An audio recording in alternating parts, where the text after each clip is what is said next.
Nosso assunto hoje é sobre máscara. Quando pensamos em máscara em termos de literal, nós estamos pensando, hoje pensaria na máscara que você usa contra a Covid. Ela vai te proteger. Mas geralmente máscara é quando se usa em teatro, no carnaval, para esconder o rosto da pessoa e tentar transmitir um personagem qualquer. Em termos de figurativo, máscara é algo que você usa, seja no seu comportamento, na sua maneira de vestir, para tentar transmitir para as pessoas algo que você de fato não é, tentando iludir as pessoas. Então, quando pensamos nesse assunto, a mente vai imediatamente para a Bíblia e pensa nos fariseus. Os fariseus eram mestres em transmitir uma imagem de si próprios, de pureza, que na verdade eles não eram. Então, hoje nós vamos ver aqui no capítulo 11 de Lucas, que um fariseu convidou Jesus para ir até a sua casa para comer. E eu fiquei pensando, será que esse fariseu convidou Jesus porque gostava da sua companhia? Ora, conforme os relatos do Novo Testamento, os fariseus eram pessoas falsas e sempre queriam uma situação para pegar Jesus numa falha. Então, certamente não é porque gostava de sua companhia, mas eles queriam apanhar Jesus no erro. Eles não gostavam dele. Então, essa era a razão de sempre estar perto dele. Isso é comprovado no capítulo 12 de Marcos, quando nós lemos assim: enviaram-lhe alguns fariseus e herodianos para que o apanhassem em alguma palavra. Esse era o propósito de alguns fariseus e herodianos, para que apanhassem Jesus em alguma falha. Foi para isso que esses homens foram enviados ali. Aproximando-se, disseram-lhe: Mestre, sabemos que és verdadeiro, e não deixas que ninguém te influencie, porque não julgas pela aparência dos homens, mas ensina o caminho de Deus segundo a verdade. Isso aqui é um dizer muito próprio de um hipócrita. É correto pagar tributo a César ou não? Devemos ou não devemos pagar?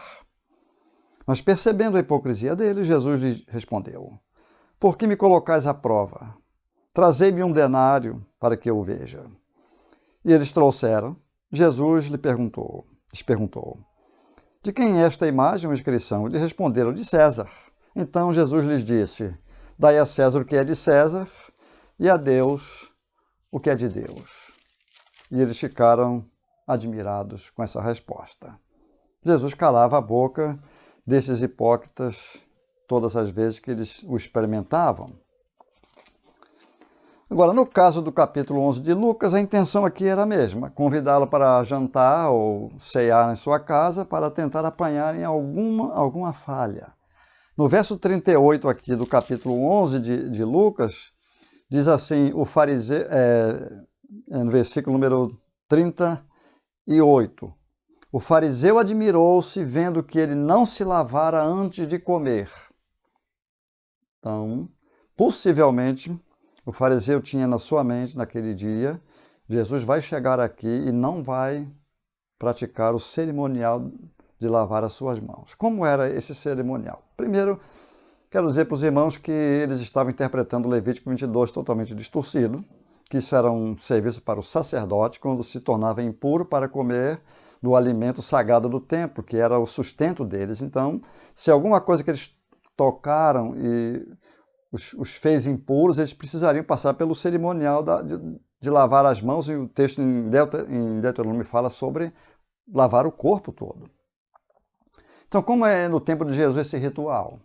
Eles chegavam na casa, antes de sentar-se ou reclinar-se à mesa, eles colocavam as duas mãos para cima e alguém vinha com um jarro d'água e jogava água nas mãos até escorrer para o pulso. E depois virava as duas mãos para baixo e jogava água nas mãos até escorrer para baixo. E depois eles pegavam as duas mãos e uma das mãos esfregava com o pulso a palma e as costas e a outra esfregava a palma das mãos e as costas. E aí o cerimonial estava completo. Isso era feito rapidamente porque eles estavam super acostumados a fazer isso. Então, esse costume da lei oral do Talmud, que depois no futuro passou a ser uma lei escrita também, ela chegou no nível que superou as escrituras em assunto de autoridade. Esse era um grande problema dos fariseus. A lei ficou abaixo, a lei de Deus ficou abaixo das tradições dos anciãos. Agora, por que eles teriam que lavar as mãos? O que passava pela mente deles? Então, um indivíduo que vem na minha casa, possivelmente, supostamente, esse indivíduo tocou em alguma coisa impura ou alguma coisa impura tocou nele, então ele precisa passar pelo cerimonial. Então, para tirar qualquer dúvida, então a pessoa passar por esse cerimonial de purificação, que os fariseus se sentiam puros pelo ato externo desses cerimoniais, e ele se baseava no seguinte: a casa do indivíduo é o templo de Salomão, lá representado aqui. A mesa onde se coloca os alimentos é o altar de sacrifício. O próprio alimento que é posto sobre a mesa é o sacrifício, supostamente representando lá do templo. E o próprio indivíduo da casa, ou os outros que estão participando ali, são os sacerdotes. Por isso que havia a exigência de praticar algo que os sacerdotes faziam. Então Jesus aqui no texto condena a hipocrisia do fariseu, principalmente por honrar muito mais as tradições do que as escrituras e tentar transmitir uma ideia daquilo que ele de fato não era, com cerimoniais externos para mostrar que ele era puro. Por isso que eles não gostavam de Jesus, porque Jesus sempre os confrontava. E diante de Deus, meus irmãos, a máscara ela cai mesmo. Toda vez que Jesus estava com alguém reunido, não dava para esconder quem eram as pessoas. Os discípulos passaram por esse teste, foram confrontados muitas vezes, e todas as pessoas eram confrontadas. Seus sermões, a maneira como ele ensinava e tratava as pessoas e revelava os pecados e mostrava misericórdia, as coisas eram reveladas. A máscara do pecador caía. E quando a máscara cai, acontece pelo menos duas coisas. Uma delas é que aquilo que está por trás aparece. Se pensarmos em máscara literal, você tira a máscara do rosto, o óculos, aqui aparece que você é. E duas reações que são impossíveis de não existir. Ou você, pensando em termos figurativos aqui, você vai resistir à revelação daquilo que a máscara trouxe para você quando caiu, ou você vai se render.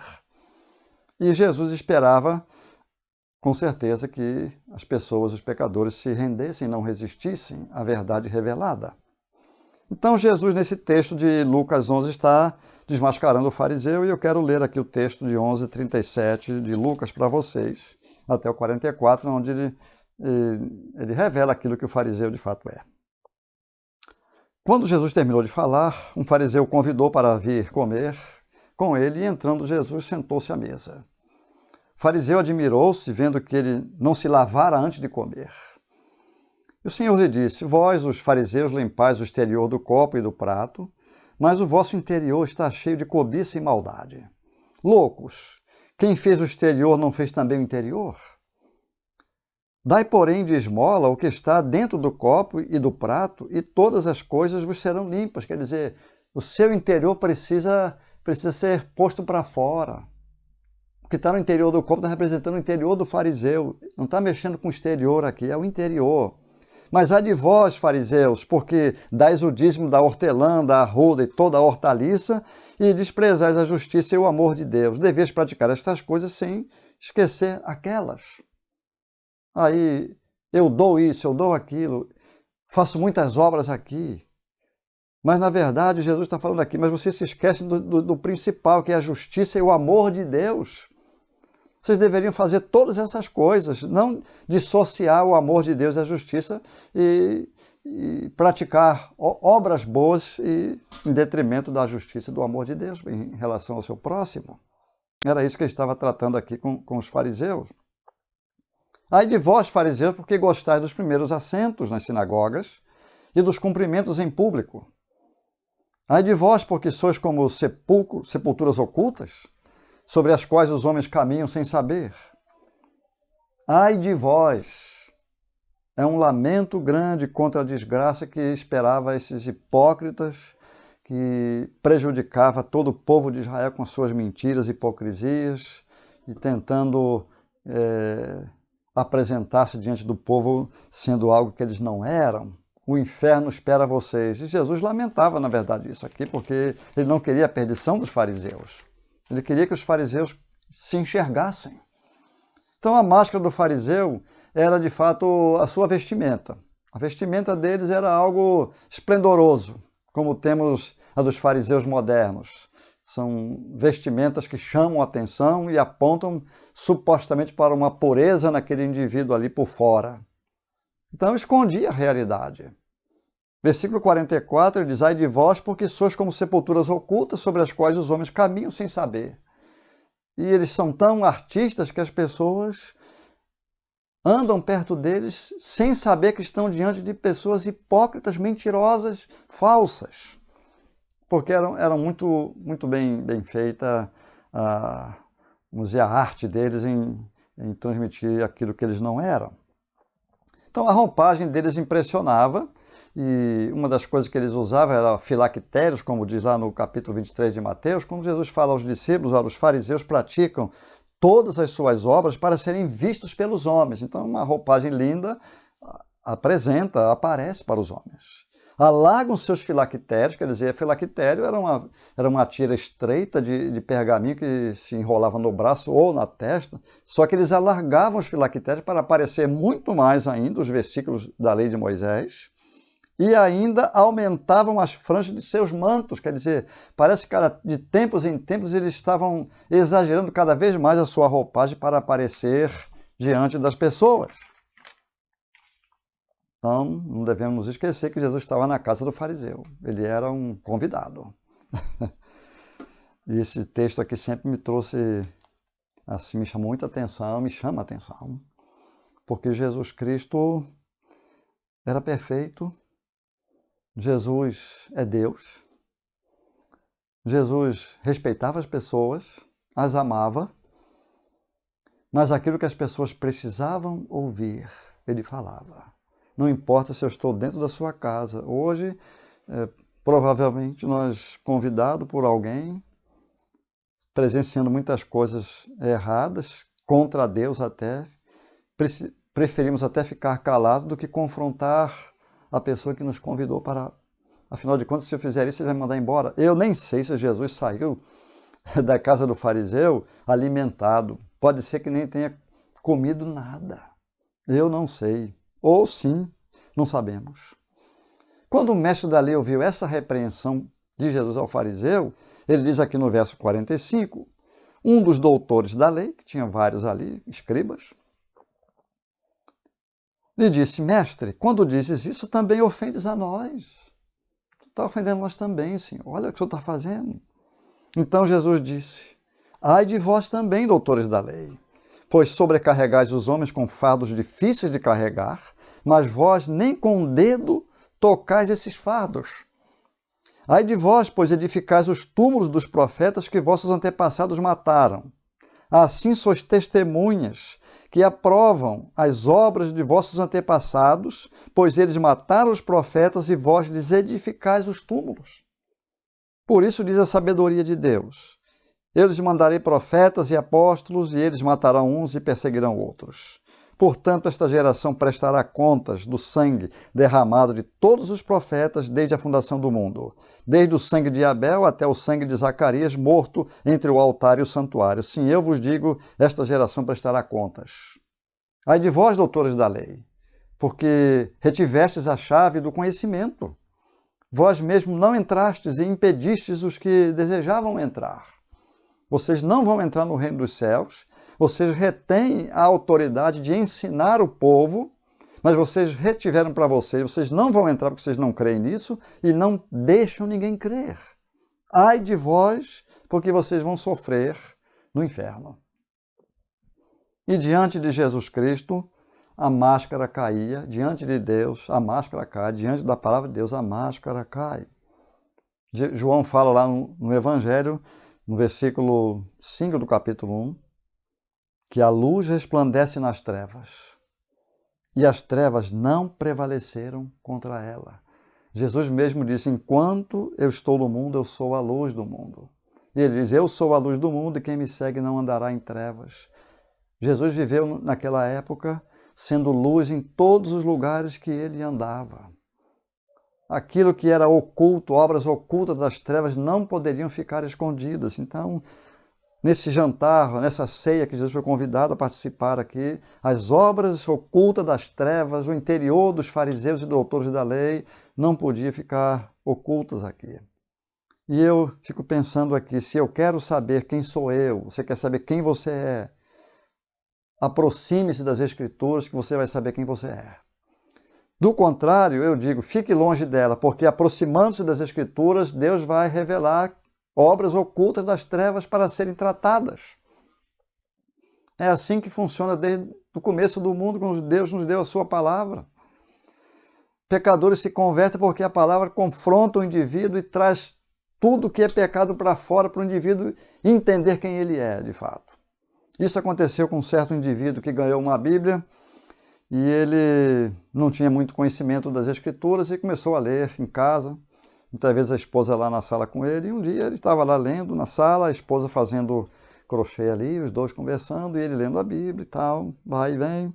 De repente ele para a leitura e diz para a mulher, mulher, se este livro aqui for verdade, nós estamos perdidos. Veja bem o que ele disse. Se este livro for verdade, nós estamos perdidos. Deus já estava mostrando as obras infrutíferas das trevas dentro desse homem, seus pecados, quem ele era. Então ele disse, convencidamente pelo Espírito de Deus, que é isso que o Espírito Santo faz quando eu leio as Escrituras. Jesus mesmo disse que o ministério dele seria convencimento.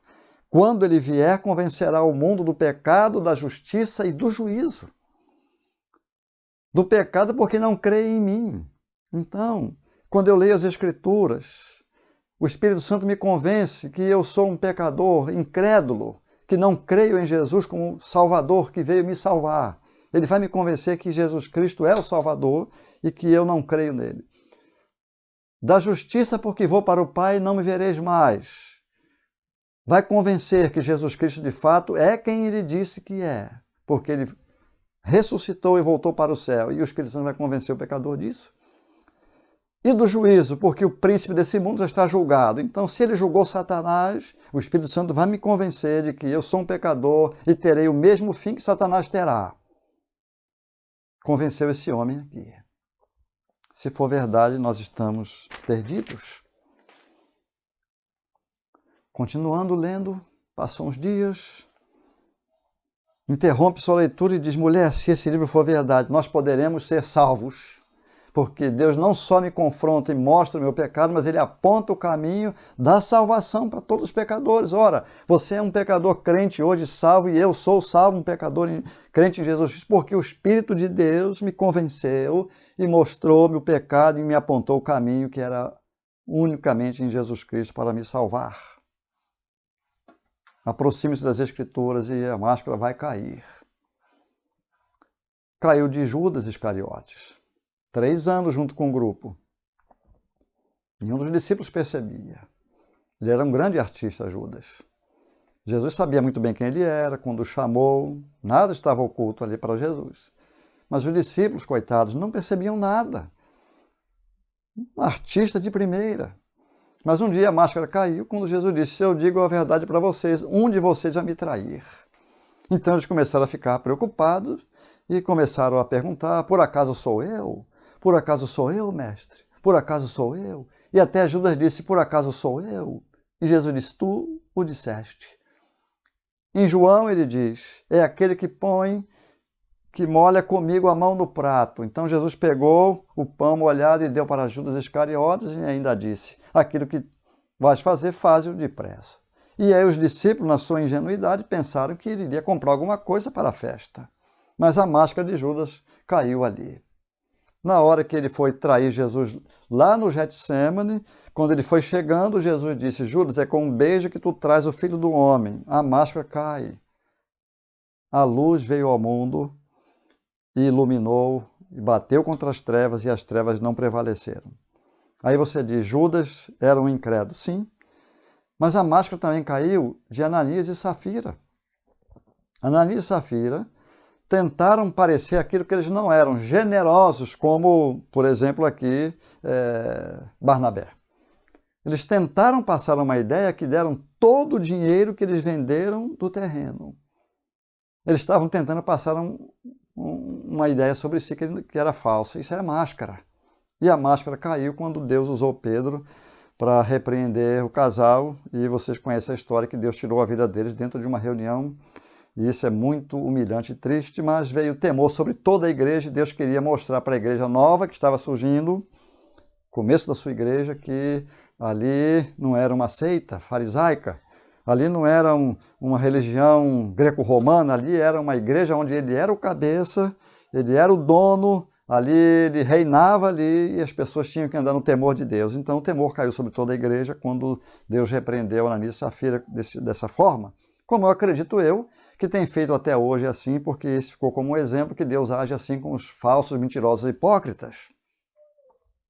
Muitas pessoas tentam, de fato, esconder-se atrás de muitas máscaras, mas um dia a máscara vai acabar caindo. Ou ela cai de uma maneira ou de outra, numa hora ou outra ela vai cair. Nós entendemos isso aqui no capítulo 7 de Mateus, no Sermão do Monte, aqui no versículo 21, Jesus fala assim: nem todo que me diz Senhor, Senhor, entrará no reino do céu, mas aquele que faz a vontade de meu Pai que está no céu.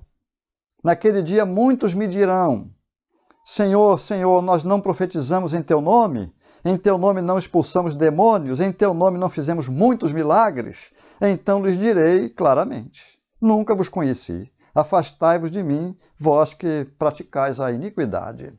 A máscara das pessoas vai cair. Se não cai agora, vai cair naquele dia.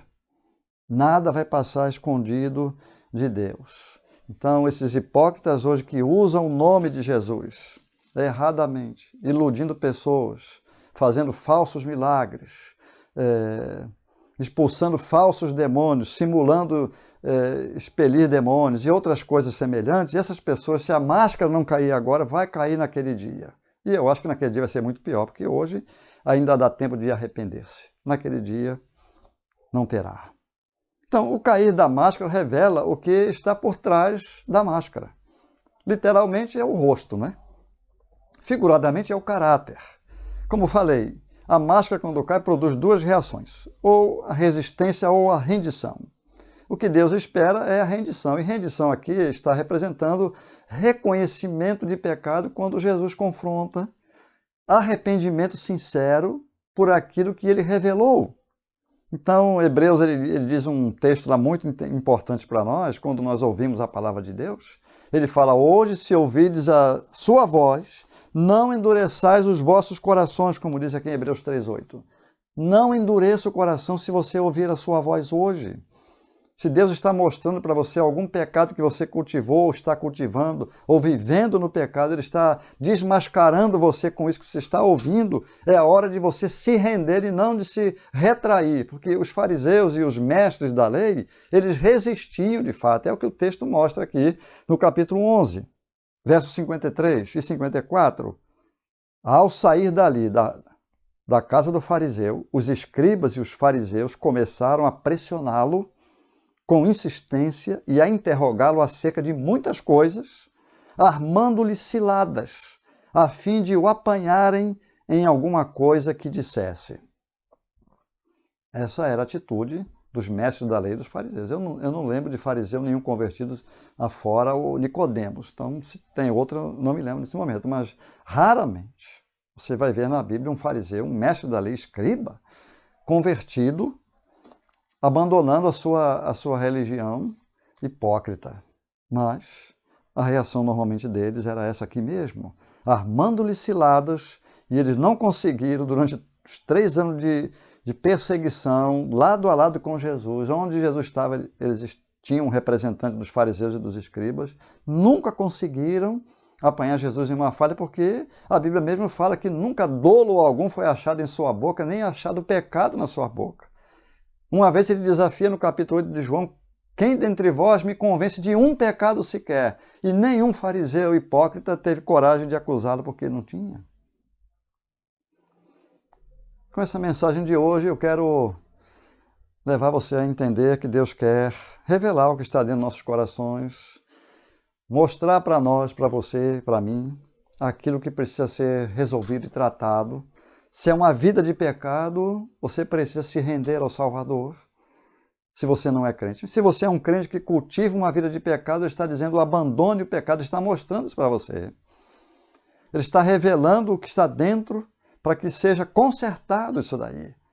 Essa máscara precisa cair, porque às vezes você transmite uma ideia de que você é um cristão espiritual, mas vive num pecado de várias maneiras. Propositadamente, deliberadamente no pecado, e transmite uma imagem de espiritual, usando muito o nome de Deus para transmitir espiritualidade falsa. A máscara está caindo, meu amigo, meu irmão. Aproxime-se da palavra de Deus. Ela é poderosa, como diz em Hebreus 4:12. A palavra de Deus é viva e eficaz. Ela revela e restaura, mais penetrante do que qualquer espada de 2 gumes, e penetra até o ponto de dividir alma e espírito, juntas e medulas, e é apta para discernir os pensamentos e intenções do coração. E não existe nenhuma criatura que esteja encoberta na sua presença. Pelo contrário, todas as coisas estão nuas e patentes aos olhos daquele a quem devemos prestar contas. A palavra de Deus é muito poderosa. Se você tem medo dela, medo de se revelar alguma coisa que está no seu coração, fique longe dela, porque ela não mudou. A palavra de Deus não muda, Deus não muda. E no capítulo 12 de Lucas, logo no comecinho, Jesus deixa aqui um grande ensino para os seus seguidores. Capítulo 12, verso de 1 a 3. Ele chama a atenção dos discípulos aqui. Olhe bem aqui que o texto na minha Bíblia fala que aglomerando-se, porém, muitos milhares de pessoas, a ponto de atropelarem umas às outras. Eu estou imaginando aqui essas manifestações de hoje, onde tem milhares de pessoas, uma atropelando a outra, todo mundo querendo chegar num ponto ali. Jesus não andava muitas vezes com poucas pessoas, na maioria das vezes era assim. Jesus começou a dizer primeiro aos discípulos: cuidado com o fermento dos fariseus, que é a hipocrisia. Ele está chamando a atenção aqui, dando um ensino muito, muito importante para os seus seguidores. Cuidado com a hipocrisia dos fariseus, porque vocês podem ficar semelhantes a eles. Meus seguidores não podem ser hipócritas. Eles têm que ser verdadeiros. Nada encoberto, verso 2 diz, que não venha a ser revelado, nem escondido, que não venha a ser conhecido. Pois tudo o que dissestes no escuro será ouvido em plena luz. E o que falastes sussurrando em casa será proclamado dos telhados. Esta é a palavra de Deus para você hoje, discípulo de Cristo. Tomar cuidado com a hipocrisia dos fariseus. Se você é hipócrita, eu digo para você, renda-se ao Senhor, peça perdão a Ele. Nós podemos considerar, pelo fato de sermos pecadores, que até poderia dizer que existe, para o mais sincero crente, resquício de hipocrisia que tem que ser tratado. Nós somos pecadores e a hipocrisia nos assola. E Deus quer que tudo aquilo que está dentro de mim seja trazido para fora e confessado ao Senhor. Porque Deus não usa hipócritas. Deus não usa pessoas com máscara. Deus vai usar pessoas sinceras, humildes, que andam na sua presença, que querem agradá-lo, que não dão espaço para o pecado, que não amam o pecado mais. Deus vai usar essas pessoas. Então, essa mensagem de hoje é para que você pense bem na sua vida. Eu, quando estava preparando esse sermão, é impossível quando um pregador está preparando um sermão, não pense na sua vida. É impossível. Automaticamente Deus mexe com ele. Pense bem. Deus não usa hipócritas, Deus não gosta disso. E você pode ver que Jesus repreendeu todas as vezes os hipócritas. Deixa que o Senhor arranque a tua máscara e faça de você uma nova criatura ou um crente de fato, verdadeiramente espiritual. Amém.